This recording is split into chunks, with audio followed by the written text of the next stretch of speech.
Isaiah.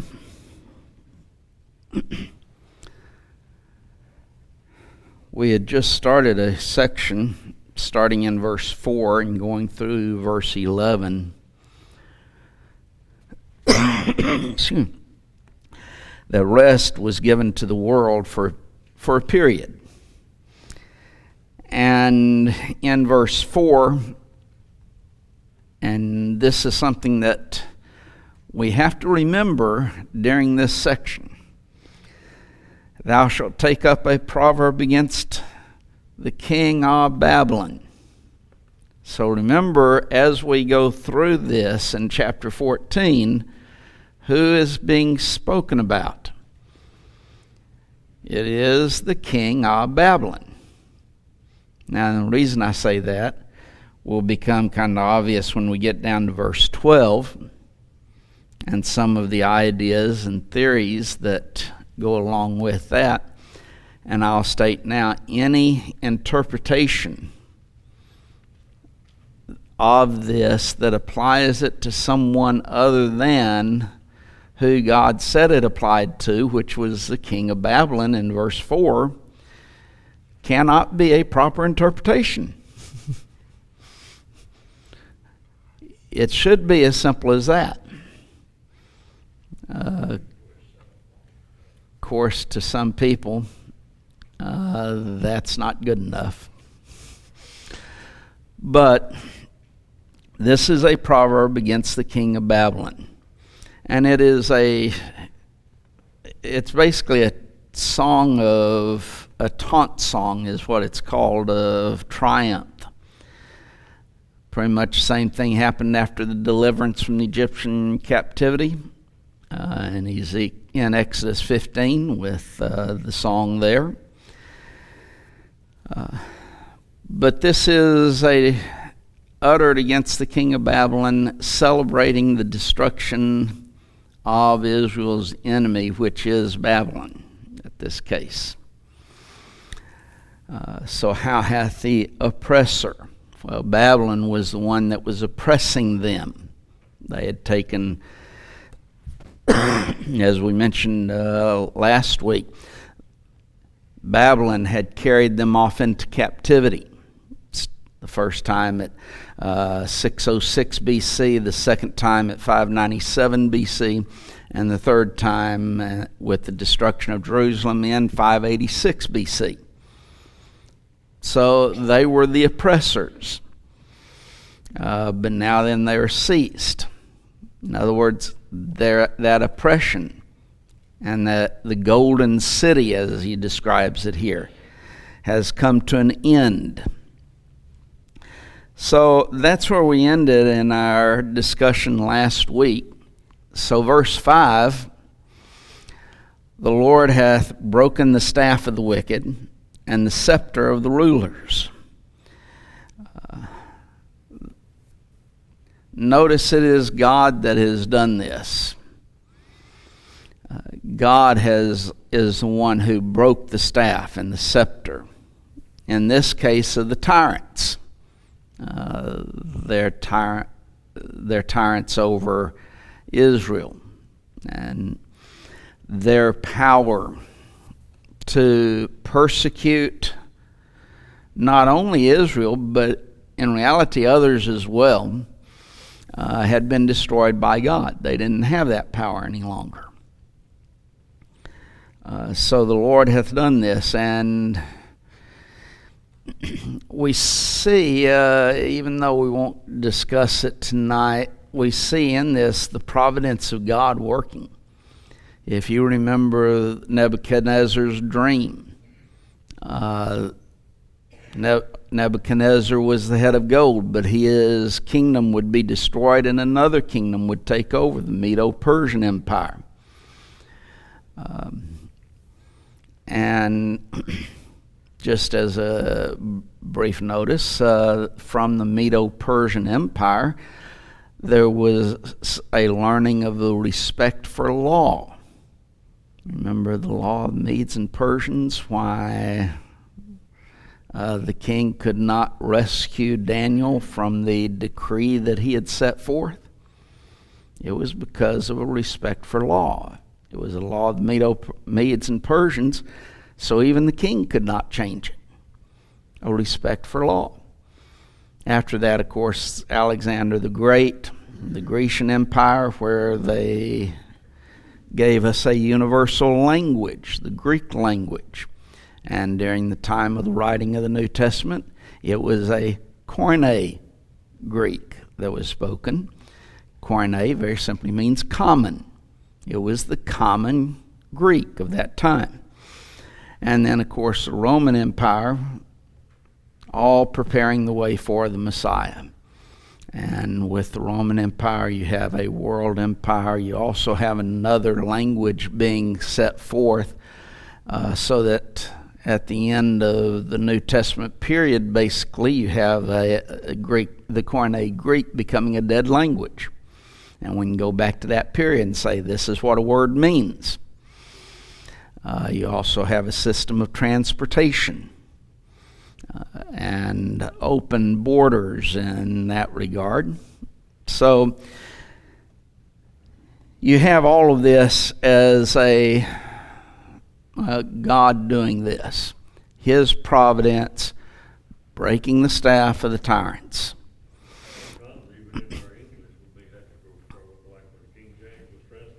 You may have to go further back into the English to see what did it mean that day. That's true. Prevent is a good word. What does it mean today? To stop something. What did it mean when the King James translation came? To go before. Yeah. To go before. We oftentimes point out the word peculiar in King James. We still use it at times in relationship to the way in which the word means, which was to peculiar in the sense of belonging to that one. Well, we are God's own possession is the idea. But we generally use it today from the sense of something that is odd or strange. So that's another example. There's a lot of others. Some words have basically just changed the opposite meaning of it from the time in which King James was written to now. And since you mentioned that, Paul, I'll also add, a lot of people object to the King James Version because of those changed words. And they falsely accuse it as saying it is that it teaches error today. Well, no, it doesn't teach error in the sense that it teaches false doctrine. There needs to be an understanding of the words, though. It's not in the same class, for example, as the New International that inserts false doctrine into the text. And that's another whole lesson, but there's a lot of those modern day translations that insert doctrines into the text. King James doesn't do that. Just the words have changed meaning over time. And generally, I'll add, we've got, you can find a list of those words just about any place nowadays. And it gives you the old definition, it gives you what it means now. Well, we know what it means now generally, but it gives you the old definition, the word along with the old definition. So it's not that big of a problem.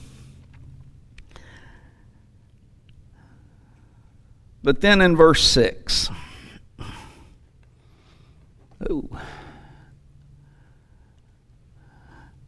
he who smote the people in wrath with a continual stroke, he that ruleth the nations in anger is persecuted, and none hindereth. The people here, he who smote the people, would be all of those that Babylon subjugated. The strokes would be the blows, showing basically the cruelty and the anger of the Babylonians. The tables are now turned, though, and the Babylonians are the ones who are persecuted. And the idea, none hindereth, no one's putting a stop to it. No one's hindering the persecution now of the Babylonians. Should we mention we reap what we sow? Isn't that the principle that's being used here in relationship to the Babylonians? You came along and you persecuted these nations.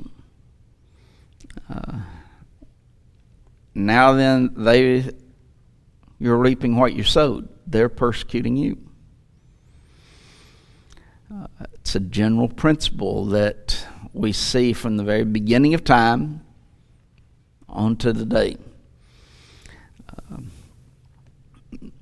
Even though sometimes people don't recognize it or try not to.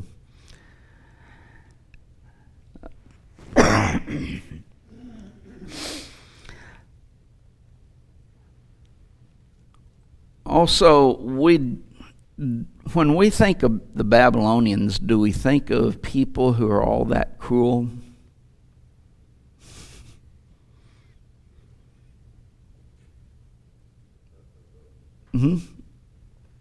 Not really, do we? Sure, they conquered the world, but it's not like they were all that cruel and to other nations. And we read so much about Nebuchadnezzar and Belteshazzar and these, and we don't get the idea so much that they were wicked and cruel people to others, but they were. Pam? In that Nineveh's kind of in close proximity and in that area, they sure were. Is that Jonah running from a command of God? With the Ninevites and Assyria, you have two different nations there, the Babylonians and the Assyrians. The Assyrians were cruel as well. But that doesn't change the fact that the Babylonians were as well. We think of the Assyrians that way. And as far as Jonah's running from that, to deliver them that message, they were the mortal enemy of Israel. So Jonah wanted God to destroy them. And he was afraid if he went and preached that message, they would repent and God would spare them. That's why he ran to the other way. It wasn't because so much of their cruelty, it was because they were the enemy and he wanted them destroyed. And I thought it was because they were the enemy, but because of how cruel the people they were. He wanted them destroyed. He didn't want, they were more... that's all tied together. It would be tied together in a sense, but it was more from the standpoint he thought that God might spare them, that they would repent. And he didn't want that. That's why after he delivered his message, he goes out and sits on the hill waiting for God to destroy them and gets upset when God doesn't. Because he was afraid that exact thing would happen, and he didn't want it to happen. Now, yes, that goes back to certainly their cruelty, but it is because they were the enemy, and he wanted them destroyed. Dale, you wanted... Okay.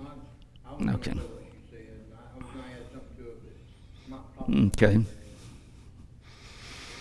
always been willing to bless anybody that would follow. If Pharaoh hadn't been the man he was, it'd have been a different story. It would have been. Accepted God. Yeah, since you mentioned Pharaoh and that situation, God was going to be glorified one way or the other. Pharaoh had the choice. He could release the children of Israel. God would have been glorified in that. By not releasing them, well, the plagues came and he releases them. And so either way, God's what God wanted was going to be accomplished. He was going to be glorified whichever way. How many times have we heard the old expression, you can do it the hard way or the easy way? Well, Pharaoh had the choice. You can do it the hard way, which he chose, or the easy way, which would have been letting the people of Israel go. God would have been glorified that way. God was going to be glorified, and his will was going to be accomplished one way or the other. So, but yes, you see that in relationship to Pharaoh. He could have let the people go. He could have received the blessings of God, and along with that. But of course, he didn't. So he received the rewards of his actions. Verse 7 then, the whole earth is at rest and is quiet. They break forth into singing. The idea of at rest and quiet is that the whole world is at peace now and is thus rejoicing. They break forth into singing. Part of that, or to a great extent, is they hear Babylon's destruction, and so they're rejoicing. Their oppressors have been destroyed. So it's a time of rejoicing. They're singing. They're breaking forth into singing in that way.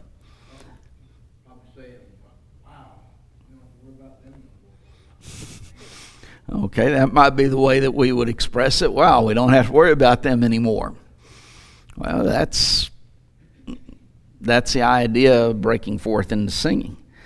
They're now at peace because the one that oppressed them has been destroyed. So the whole earth, what happened at Babylon affected the whole earth because Babylon was a world empire. Verse 8, yea, the fig trees, or the fir trees rejoice at thee, and the cedars of Lebanon, saying, since thou art laid down, no feller is come up against us.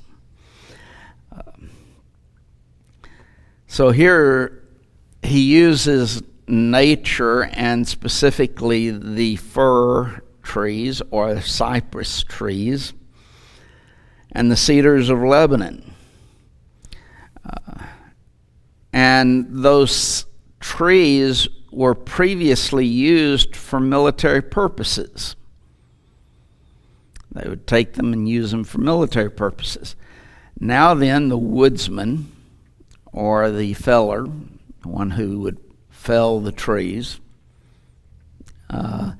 they're not cutting them down now. So you have them being represented as being happy at Babylon's demise because they're not being destroyed and they're not being taken down. Verse 9 then, hell from beneath is moved for thee to meet thee at thy coming.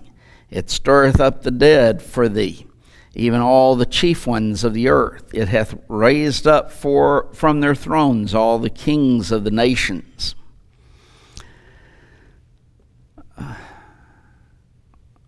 What does New King James have instead of hell there? Sheol? Okay.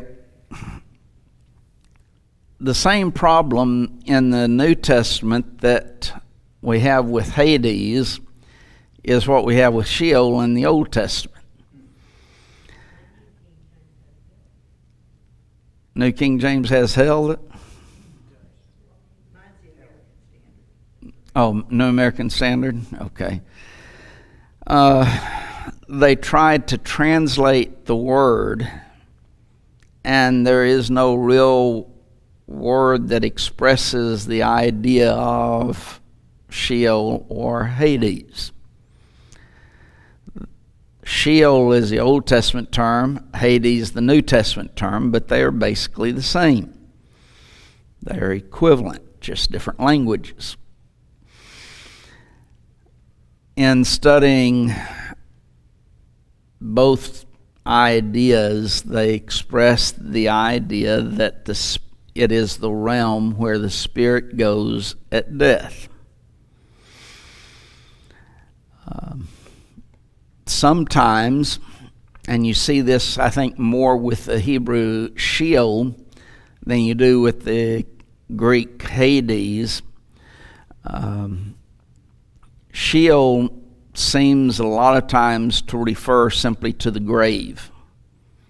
And so it would include that aspect of just the dead body, the grave there. While Hades does not seem to embrace that idea as much. Okay, Dale? In your memory, does Job 33 and Ezekiel 32, 6 times it uses the word pit and hell? I don't know if it uses grave there. 6 times, is Sheol used in any of those 6 times in either chapter, or do you remember? I don't know. I could find out, but it'd take a few minutes, and so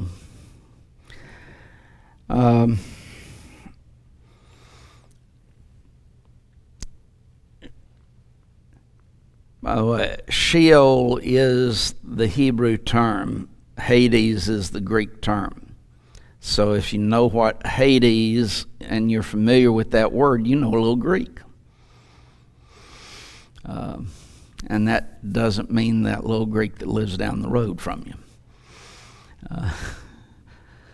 No, it's a word that they took the letters of, as far as Sheol, Hebrew, and just made a new word into the English language. And transliterated the letters. Same thing with the Greek Hades.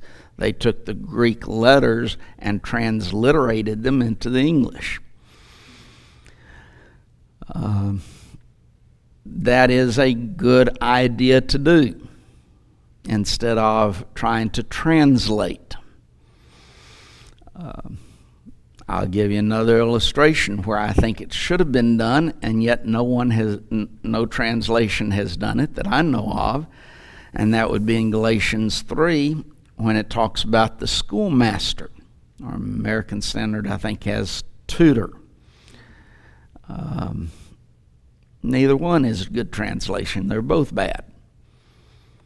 I think that's a place where they should have transliterated the word pedagogos, and then everyone would have been saying, what's that? And in order to find out, it might have provoked a little bit of study. You go back and you learn what the pedagogos was.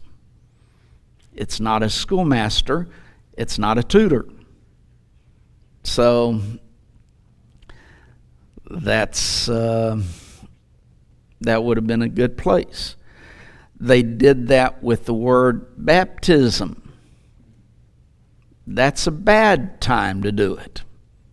They should have translated baptizo, actually, the Greek, because it means immerse or submerge or any of those types of terms. But instead, they transliterated it instead of translating it.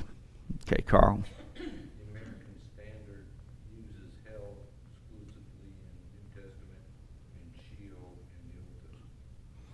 The American Standard? I thought it used Hades. It might use Hades, but I mean, between Sheol and hell, it only uses Sheol in the Old Testament, and it only uses hell in the New Testament. That's because Sheol would be the Hebrew word. They are transliterating it because they realize there is a difference between Sheol and hell. Just like there's a difference between Hades and hell. Here, though, and as we read through Isaiah 14 or study through it, understand that, well, let me go back a little bit before I say this. There are those who claim that the Old Testament really does not give an illustration or does not teach about an afterlife. Read what is written here about the king of Babylon and you'll see that it does.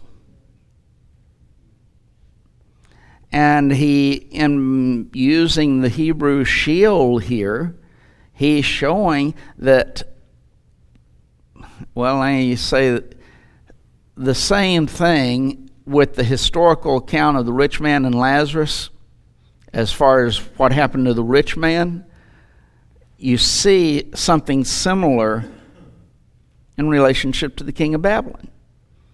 That he is going into Sheol, and there's going to be, he's still conscious in Sheol. So here, Sheol, or that, I started to say Hadean realm, but that realm of the unseen. Basically, Sheol, Hades, it is that place where the spirit of man goes at death. The body goes into the grave. As I said, Sheol sometimes has reference to the grave. Sometimes it includes that. But it also includes the aspect of the spirit going to that unseen realm. Sometimes, as you see here specifically, it is dealing with that realm of the unseen, where the spirit of man has gone. Okay, Dale. Can I read 3 verses?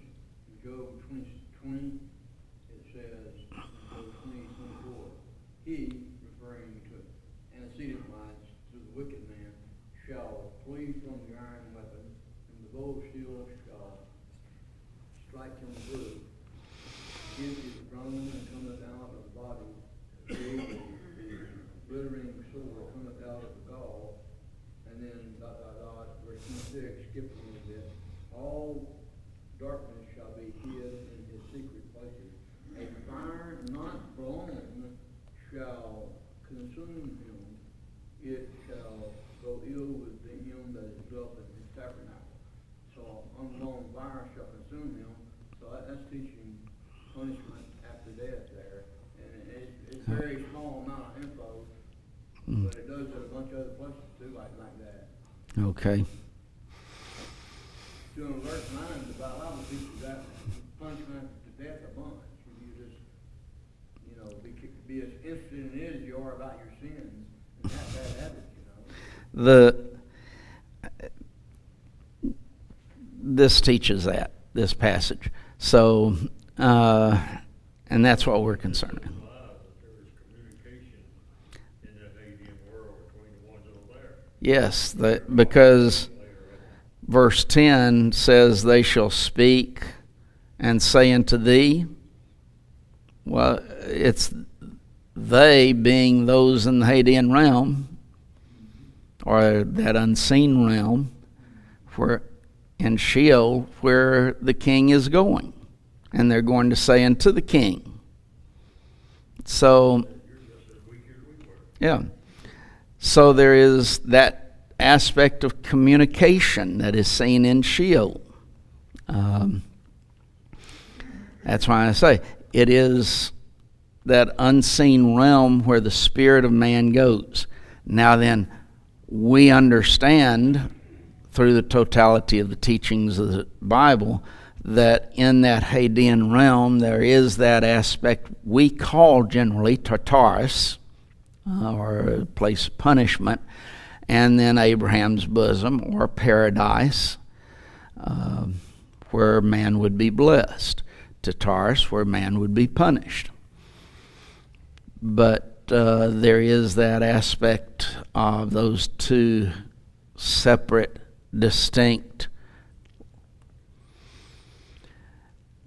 for lack of a better term, places in Sheol or Hades. Carl, you... It only uses Hades in the New Testament. I would say it also uses, there's times in which it uses hell as well. Yeah, it uses hell and Hades. Yeah, both of them in the New Testament. It doesn't use either one in the Old Testament. I would have to look on the Old Testament of being hell, but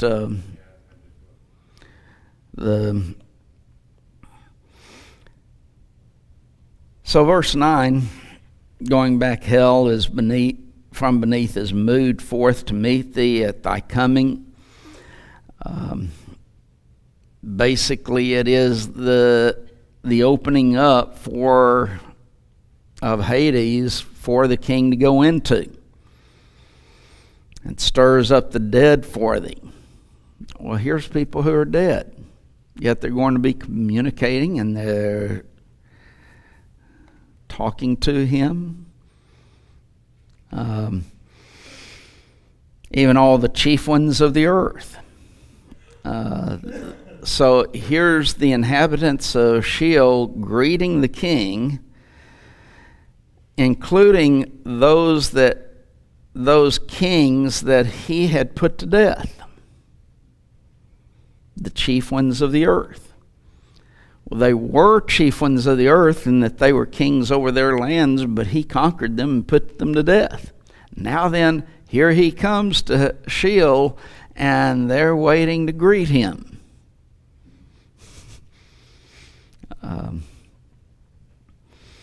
So it hath raised up from their thrones all the kings of the nations. So there's the kings of the nations that are rising up to meet him. Verse 10, all they shall speak and say unto thee, art thou become weak as we? Art thou become like unto us? So now then, these kings that he has put to death, and now then as he is entering into Sheol, they're taunting him, making fun of him. You're now like us. You put us to death, now then you're dead too. You're in the same place that we are. So they're taunting him. And in a sense, they're taking comfort from his calamity. He has been defeated, same way they were.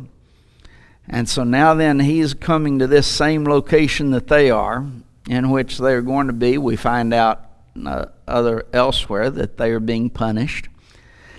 But they can take comfort in the fact that you're now suffering this too.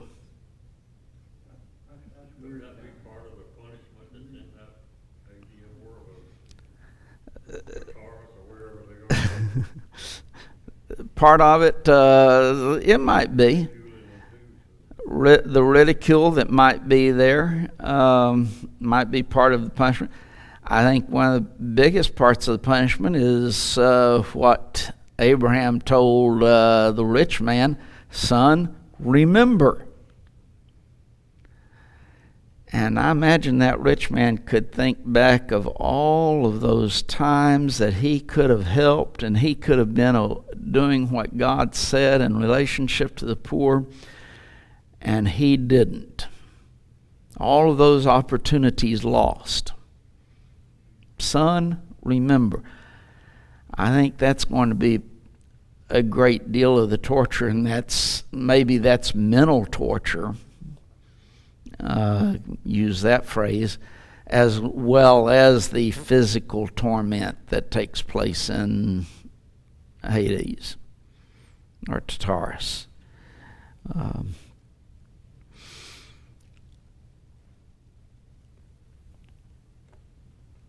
Also, when they say, "Thou art become weak as we, art thou become like unto us,"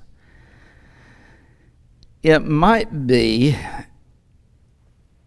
an ironic reference to a sense of self-importance. We were kings on the earth.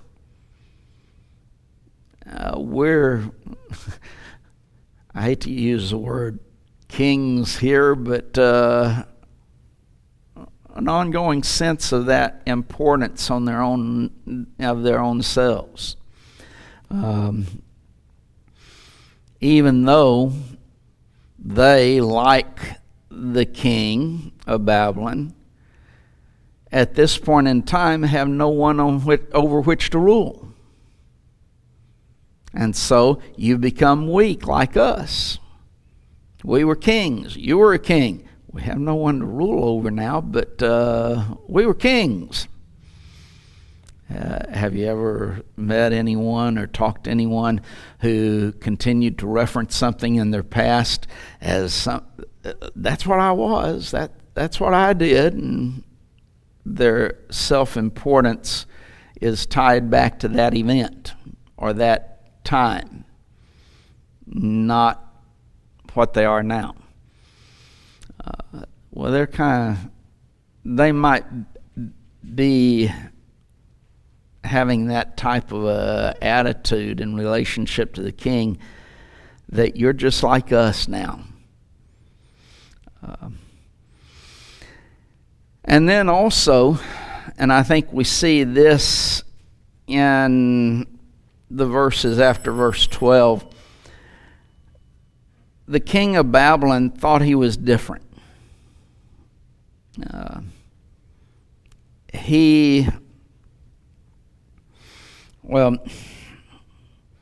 If you look at verse 13, "Thou hast said in thine heart, I will ascend up into heaven." He had a supreme idea or thought of self-importance. And so now then, his arrival in Sheol with these kings that he has killed or put to death is a testament that he's no different than they were.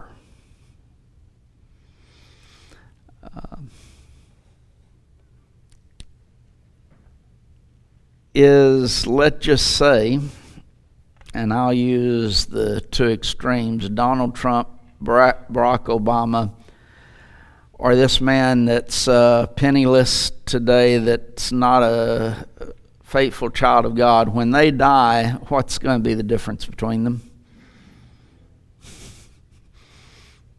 Not a bit, is it?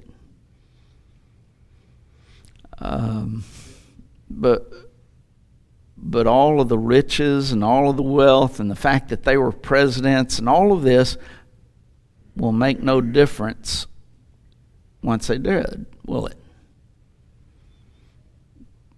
They're all still dead, and they're all going to be in torment unless, of course, they obey the gospel. Like somebody said, if all naked came out from the mother's womb, and naked shall return. That was Job.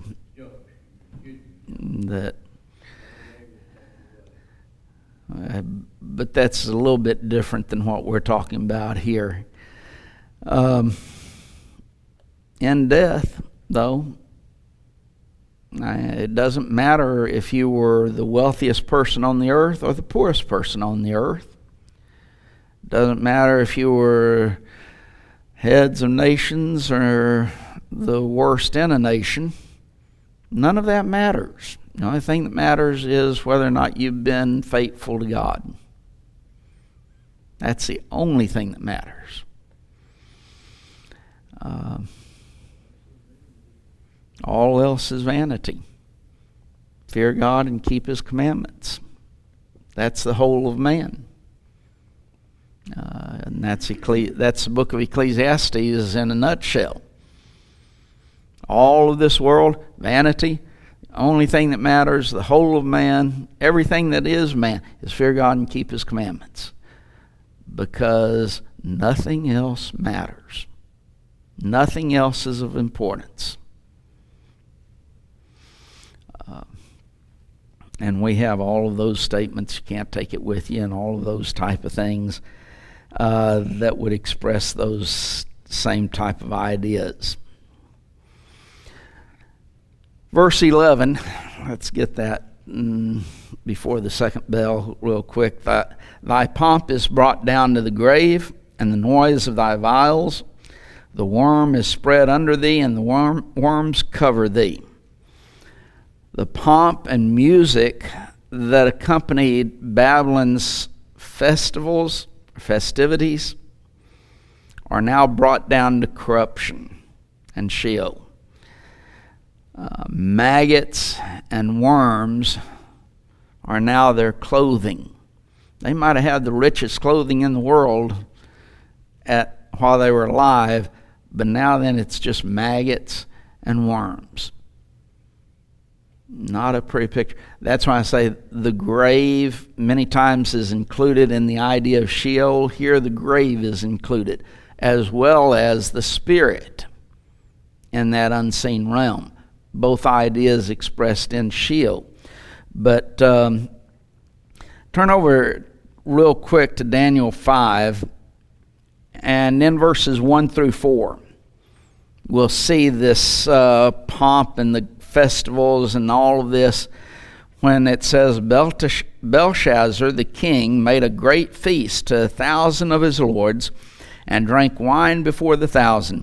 Belshazzar, while he tasted the wine, commanded to bring the gold and silver vessels which his father Nebuchadnezzar had taken out of the temple which was in Jerusalem, that the king and his princes, his wives, and his concubines might drink therein.